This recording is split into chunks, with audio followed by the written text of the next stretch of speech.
അങ്ങനെയാണ്.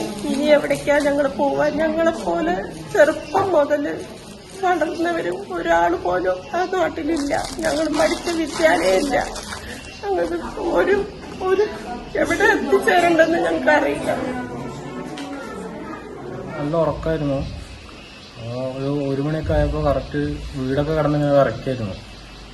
അപ്പോൾ എന്താ ചെയ്യേണ്ടതെന്ന് അറിയില്ല. ഞങ്ങൾ കുട്ടികളൊക്കെ പിടിച്ച് കെട്ടിപ്പിടിച്ച് കരഞ്ഞ് ഫസ്റ്റ് പൊട്ടലിന് ഞങ്ങളെല്ലാവരും വീട്ടിനുള്ളിൽ തന്നെ ആയിരുന്നു. പിന്നെ രണ്ടാമത്തെ പൊട്ടുമ്പോഴത്തേക്ക് ഞങ്ങൾ കുട്ടികളൊക്കെ എടുത്ത് അപ്പുറത്ത് കടന്ന് ഒരു അരമണിക്കൂർ കഴിഞ്ഞപ്പോൾ രണ്ടാമത്തേത് പൊട്ടി. ഒരുപാട് പ്രായ അമ്മമാര്, അച്ഛന്മാര്, കുട്ടികൾ എല്ലാവരും ഉണ്ടായിരുന്നു. എല്ലാവരും വീടുകളൊക്കെ നഷ്ടപ്പെട്ടു. ഞങ്ങൾക്ക് ഒന്നുമില്ല, ഒരു കിടക്കാൻ ഒരു ഇടവുമില്ല, ഒന്നുമില്ല. മക്കളെയും കൊണ്ടാ പോകുന്നു. മക്കൾക്ക് ഭയങ്കര പേടിയാണ്. സ്കൂളില്ല, മക്കൾ പഠിക്കുന്ന സ്കൂളുകൾ പോയി. മക്കൾക്ക് ഈ ആംബുലൻസ് ശബ്ദങ്ങൾ മക്കൾക്ക് ഭയങ്കര ഡേഞ്ചർ, പേടിയാണ്. ആ നാട്ടിലേക്ക് പോകുന്നില്ല എന്ന് പറയാം. നമുക്ക് ജീവിക്കാൻ ഒരു മാർഗമില്ല. അവിടെ എല്ലാം നഷ്ടപ്പെട്ടു പോയി നമ്മൾ.